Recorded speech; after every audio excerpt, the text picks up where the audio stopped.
Welcome to another presentation where we're looking at what Jesus said about various themes and topics. What did Jesus say about his return?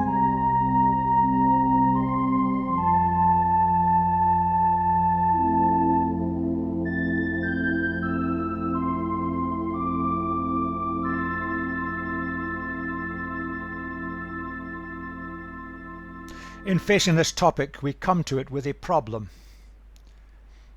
The problem is that over the years we have accumulated all sorts of ideas, and what we think we know already, this is in serious danger of preventing us from understanding what the reality actually is. So much has gone around in the kind of religious folklore of Western culture. From books that have been written, they may be good books, but do they reflect what Jesus actually said? So I'm inviting you to come to this with a fresh mind. That's not going to be easy. Try to strip away previous ideas and just come and look at the evidence I present. Come with a fresh mind.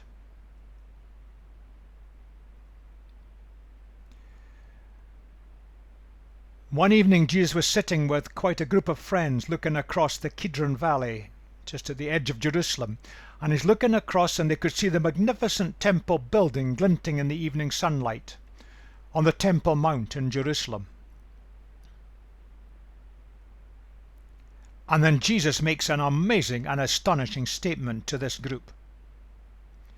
Do you see all these things, he said, pointing at the temple? Truly, I tell you, not one stone here will be left on another. Every one will be thrown down. That hit the group with a wallop. And his inner group of disciples came to him immediately afterwards, and they said to him privately, "Tell us," they said, "when will this happen? What will be the sign of your coming and of the end of the age?" Notice there are two questions there. They start by looking at this, which is the destruction of the temple. But then they move it to the coming of Jesus, the return of Jesus. There's a special word used there that indicates that it is the return of the King. And the end of the age, when everything in the whole world of history will be wrapped up finally. So they bring in another question. You see, these disciples assumed, and that was part of the culture of the time, they assumed that the destruction of the temple would mean the end of everything. The end of the age. Jesus would come back as a conquering king, the Romans would be kicked out, and everything would be re-established as something completely different. That's what they assumed. And because of that assumption, there was utter confusion in their minds, but they've left utter confusion for us. Now they ask two questions, and Jesus answers the two questions, but he separates the answers, and we must do the same. The key point is this. If you look at Matthew 24, now Matthew's got the longest account of this, Jesus answers the questions about the temple destruction. We'll look at that in a moment.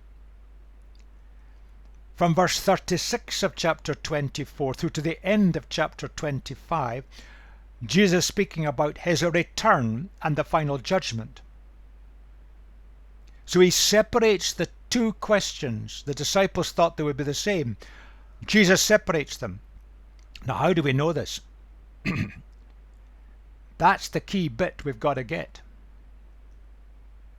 And we can tell that by the language that's used in the original text. There would have been no confusion in the hearers of this in the original language. Let me just give you two examples. In the language used, there are several words for end. The word that's used for the end of the age, everything finally gone, related to the return of Jesus, is one word. And there's a completely different word that's used for just the end of something, like the end of the temple. It's been wiped out. The end of the nation's history. Now they're both translated end in English, but there's two different words in the original. Think of the word return. There is a special word for the return of Jesus. It's a word that's used of the arrival of an emperor or somebody of that status to be received by his people. That's the word the New Testament always uses when it refers to the return of Jesus, and Jesus uses it here. There are other words in the language of the day that refer to coming, someone just returning. So the coming of the temple destruction uses a completely different word. So that's the key thing, and you may want just to mark that, make a note of it, and then go and reread this for yourself. Because once you get that, everything else drops into place and the confusions vanish. We have created the confusions. They're not there in the original.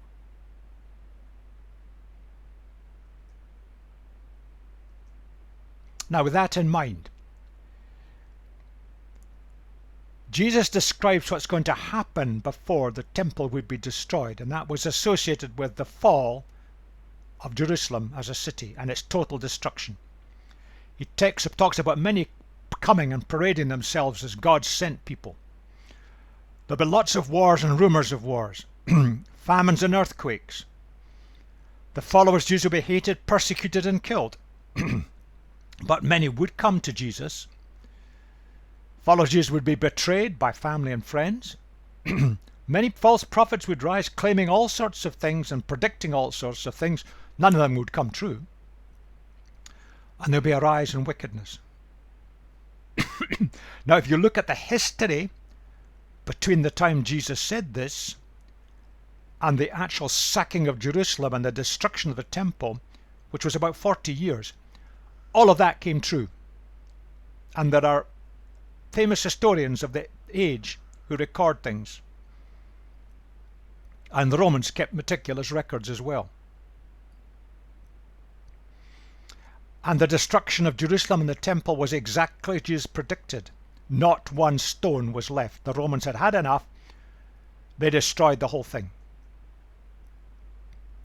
And the point that Jesus makes is this: none of that is related to his return, and that's where we've got a confusion today.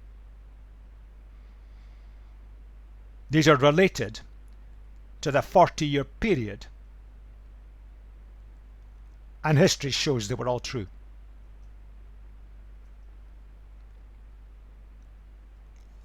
So the fall of Jerusalem is not the end of the age. Jesus says, when you see the armies of the Romans approaching, get out, run for your lives. You're on their way to escape. It's the final end of the temple religious system, and he never predicted the system would ever be restored. He never predicted that the Jewish nation would ever be restored. He talked about the replacement temple as himself. He is the access to God. You don't need a temple now. Come to God through me. And because this prophecy was all shown to be true, he's vindicated. He never predicted it would be easy for his followers, but he did say we should be informed and prepared, and that's a lack today. That's his point. The fall of Jerusalem will be absolutely dreadful, but when I come back, he says, all humanity will know it. It won't just be the fall of a major city and the destruction of its religious centre. When I come back, it's something on a much bigger scale. He describes it that way. And the word he uses there for coming is the special word that refers to his return. And he's using that as a comparison with the fall of Jerusalem.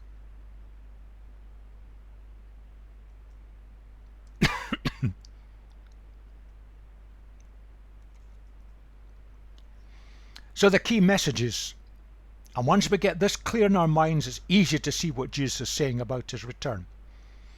The destruction of the temple will occur in your lifetime, and it did. It was 40 years later it happened, and some of his followers are still alive. It would be a time of horrendous suffering, and looking at the Roman records, that's an understatement. He did tell them to do that, and history shows that many followers of Jesus remembered the teaching of Jesus and they ran for their lives, and they saved themselves, because the Romans killed a lot. The system was wiped out. He was shown to be true. His victory over the force of evil had been achieved on the cross. The kingdom was growing and growing and growing, and history shows that's true. And the fall of Jerusalem has nothing to do with the end of the age. Nothing to do with his return, horrendous though it may have been. Because his return will be seen by all humanity, not just those living in that land.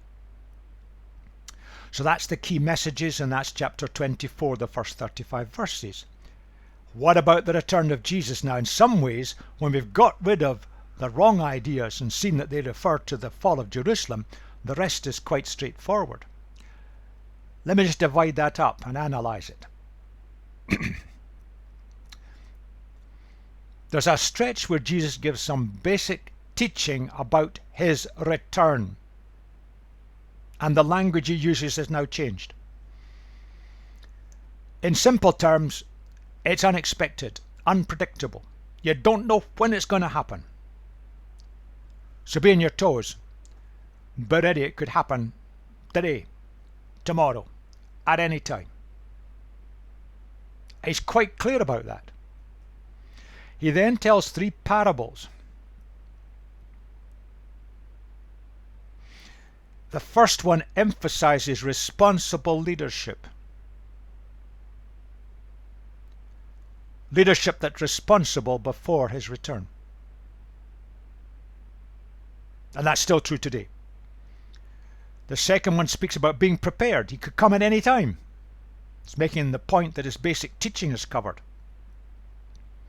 And the third one is, in the meantime, before he returns, use whatever God has given to us. Use them to bless others.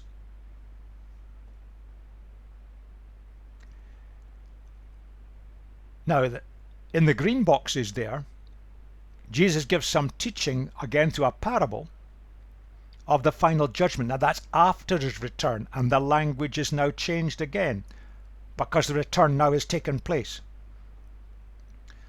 And he defines what the criteria for acceptance by Jesus is. That's the structure that relates to the return of Jesus, and that's what he taught about his return.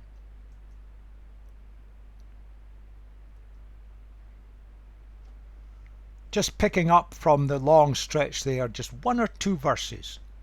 About that day or hour no one knows, not even the angels in heaven nor the Son, but only the Father.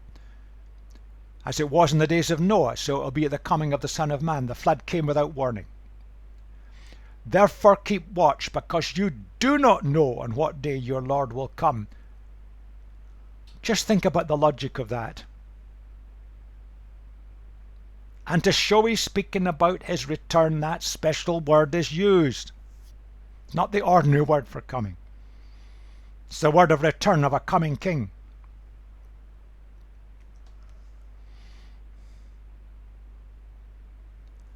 We hear people speaking about the signs of the times. Oh, wait a minute. If nobody knows, which is what Jesus is saying, there can never be any signs of the times. What they're choosing as sign of the times are things that refer to the fall of Jerusalem, but the language shows it's that. Take another verse from a different passage. For the Son of Man is going to come in his Father's glory with his angels. Then he will reward each person according to what they have done. Now that's after his return. So language has changed again.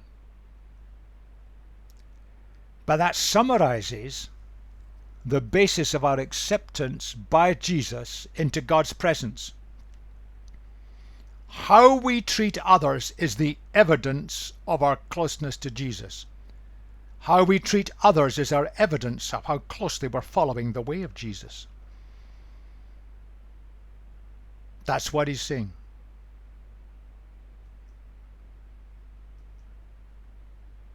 So the key messages about the return of Jesus are very straightforward. You can't predict when it will happen. There are no signs of the times. That's gone into our folklore. It's not true. There will be no warnings. Today, tomorrow, next week, any time. So we must live expecting it at any time.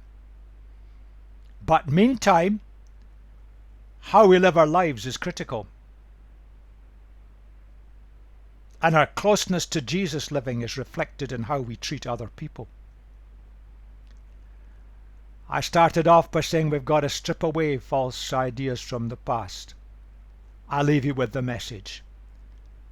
Strip away the wrong ideas and come back to the central idea of what Jesus actually said about his return.